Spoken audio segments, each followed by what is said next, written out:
نے یہ جملے بول دیے مگر میرا موضوع بھی الگ ہے. یہ تو ان کی بارگاہ میں بھی سلام پیش کر کے آیا. کمیٹی والے احسان بھائی یہ بڑے خوش قسمت ہیں کہ مجھے بھی حاضری کا موقع دلوا دیا. پتہ نہیں تمہیں معلوم نہیں ان لوگوں میں اور آپ لوگوں میں کون ایسا ہو جس کی ادائیں اللہ اور رسول اللہ کو پسند. اور پتہ نہیں تمہارا کون سا کام کب اور کیسا اللہ اور رسول اللہ کو راضی کر دے گا. اور جب راضی کر دے گا تو خدا کی قسم ساری زندگی اور آخرت کامیاب. اب سنو آتا ہوں. جب اللہ والے کی بارگاہ میں آئے ہو, ایک شہزادے کی بارگاہ میں آئے ہو, گناہگار شہزادے سے بھی سن لو. اب چاہتا ہوں ان کی بارگاہ میں ایسا ایسا پیغام دوں, ایسا ایسا میسج دوں اور توبہ کر کے اٹھ کے جائیں. ہم آئے تھے گناہگار اور یہاں سے جائیں تو اپنا دامن جھاڑ کے جائیں گناہ سے. بولو انشاءاللہ. سننا چاہ رہے ہو؟ اب میرے نبی کی حدیث سنو. کوئی مائیکل آل اگر اس حدیث کو جھٹلا دے تو منہ مانگا انعام.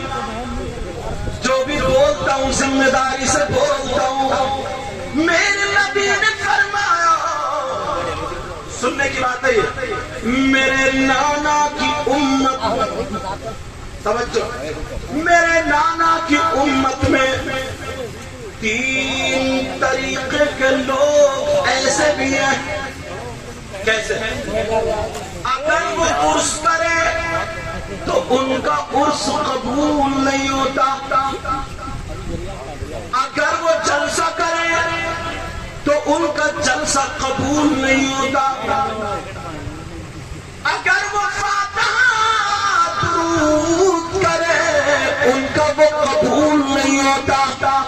تقریر کرے قبول نہیں, نعت پڑھے قبول نہیں, حتیٰ کہ نماز پڑھے تو نماز بھی قبول نہیں, روزہ رکھے تو روزہ بھی قبول نہیں, زکات دے تو زکات بھی قبول نہیں, حج کرے تو حج بھی قبول نہیں. کوئی بھی عبادت کرے, کوئی عبادت قابل قبول نہیں. کتنے طرح کے لوگ ہیں وہ بولو. میں ان تینوں کو کھولتا ہوں.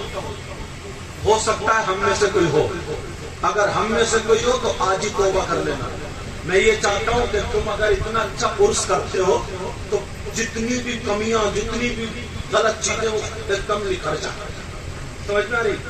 نبی فرماتے ثلاثہ, ایک دم کلیئر کر کے بولوں گا, توجہ رکھنا.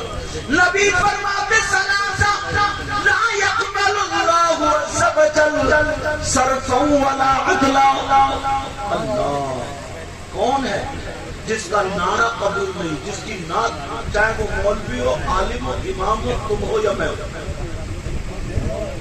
3 طرح کے لوگ ایسے جن کی کوئی عبادت قابل قبول نہیں, چاہے وہ مرد ہو یا عورت. توجہ رکھنا. کیسا گناہگار آدمی اگر شراب پی لے, اللہ نہ کرے, اگر کوئی شراب پی لے, شراب کے نشے سے باہر آیا, کپڑے بھی پاک ہیں, وضو بنایا, مسجد میں جا کر کے شرائط نماز پائے جا رہے ہیں, مسجد میں جا کر کے نماز پڑھے تو شریعت کے اعتبار سے اس کی نماز ہو جائے گی. اسے شراب کا گناہ ملے گا مگر نماز نہیں رکے گی, نماز ہو جائے گی. ایسے اگر کوئی چوری کر لے, اللہ نہ کرے, چوری کا گناہ اسے ملے گا, سزا ملے گی, مگر کپڑے پاک صاف ہیں, شرائط نماز پائے جا رہے ہیں, مسجد میں جا کے نماز پڑھے تو شرعاً اس کی نماز ہو جائے گی. تو پھر کون سا ایسا مجرم ہے, کون سا ایسا گناہگار ہے, کون سا ایسا خطا کار ہے کہ اگر اب وہ گناہ کر لے, خطا کر لے, نماز پڑھے تو نماز قبول نہیں, روزہ رکھے تو روزہ قبول نہیں, عرس کرے تو عرس قبول نہیں, کوئی بھی عبادت کرے تو قابل قبول نہیں. ہو سکتا ہے ہم سے یہ غلطی ہو رہی ہو, اس غلطی کو میں چھانٹوں گا اور سب کو دور کرنا ہے. بولو کرو گے, بولو بولو کرو گے, بولو. اب ذرا نبی سے پوچھو آقا وہ کون سے لوگ ہیں جو نماز پڑھے قبول نہیں, کون سا گناہ کرا اس نے, کون سا گناہگار ہے, کون سا مجرم ہے. روزہ رکھے تو روزہ قبول نہیں, عرس کرے, جلسہ کرے, تقریر کرے, کوئی بھی قابل قبول نہیں. کون ہے وہ؟ یاد رکھنا میرے نبی کا فرمان سکتا. اگر نبی کہہ دے یہ حلال ہے تو وہ حلال ہے، اگر نبی کہہ دے یہ حرام ہے تو یہ حرام ہے، نبی کہہ دے یہ جائز تو یہ جائز، نبی کہہ دے یہ ناجائز تو یہ ناجائز. نبی کی باتوں کو مان لینے کا نام ایمان ہے، تسلیم کر لینے کا نام ایمان ہے. بولو ہے کہ نہیں؟ اب نبی فرماتے ہیں کون ہے ایسا جس کی نماز قبول نہیں، روزہ قبول نہیں، زکات قبول نہیں، حج قبول نہیں. کمیٹی والوں سن لینا، نوجوانوں سن لینا، آپ بھی سنو، علماء بھی سنے. آقا فرماتے ہیں ثلاثہ لا يقبل اللہ عز وجل صرفا ولا عدلا آنی الحق لوالدی. کون ہے وہ جس کی نماز بھی نہیں، روزے بھی نہیں، زکات بھی نہیں، حج بھی نہیں، جلسہ بھی نہیں، عرس بھی نہیں، فاتح بھی نہیں، نعت بھی نہیں، تقریر بھی نہیں. کون ہے وہ؟ نبی فرماتے ہیں وہ ہے جو اپنے ماں باپ کا نافرمان ہے، جو ماں باپ کو ستاتا ہے، جو ماں باپ کو تکلیف دیتا ہے، جو ماں باپ کو ناراض کرتا ہے، جو ماں باپ کا کہنا نہیں مانتا. بات تمہیں چھوٹی لگ رہی ہے مگر اس کی وجہ سے تمہاری نمازیں بھی بیکار، تمہارے روزے بھی بیکار، تمہارا عرس بھی بیکار. کمیٹی والے سنو، تم ہر سال عرس کرو، جلسہ کرو، یہ شہزادے کی بارگاہ میں، مگر شہزادے کے نانا کا فرمان سنو، ہمارے نانا کا فرمان سنو، تمہیں غلط راستہ بتا کے نہیں جائیں گے. نبی فرماتے ہیں اگر تم عرس کر رہے ہو، تمہاری ماں تم سے ناراض ہے، تم ماں کا کہنا نہیں مانتے ہو، تم عرس کر رہے ہو، تمہارا باپ تم سے ناراض ہے، تم باپ کا کہنا نہیں مانتے ہو، تو میں ڈنڈے کی چوٹ پہ لے کے جاتا ہوں. کوئی مائی کا نام اگر اس بات کو غلط ثابت کر دے تو مجھے بلا لینا، چوراہے پہ کھڑا کر کے میری گردن مار دینا. اس لیے پوری دنیا کا فرمان ایک طرف، میرے نبی کا فرمان ایک طرف. نبی فرماتے ہیں اگر جس کے ماں باپ ناراض، اس کا نبی بھی ناراض، اس کا خدا بھی ناراض. نبی ناراض، خدا ناراض. کتنی نمازیں پڑھے، کتنے روزے رکھے، کتنے عرس کرے، کتنی تقریریں کرے، کتنا ہی نیک کام کرے، کچھ بھی قبول نہیں. نمازیں قبول نہیں، روزہ قبول نہیں. اگر ماں باپ ناراض ہے اس کی دنیا بھی برباد، اس کی آخرت. پہلا میسج کیا یہ بتاؤ، سمجھ میں آ رہی ہے؟ اگر چاہے تو ایکو کم کرا دیں، سمجھ میں آ رہی تو الحمدللہ. آج کے بعد کچھ نوجوان ہوتے ہیں نا، مجھے بھی خوب نوٹ دے جائیں گے، شاعر صاحب کو بھی خوب نوٹ دے جائیں گے. دینا چاہیے، ان لوگوں کا حق ہے. مگر اماں بیچاری 2 وقت کی دوا کے لیے تڑپ رہی، باپ بیچارہ ٹھوکریں کھاتے پھر رہا.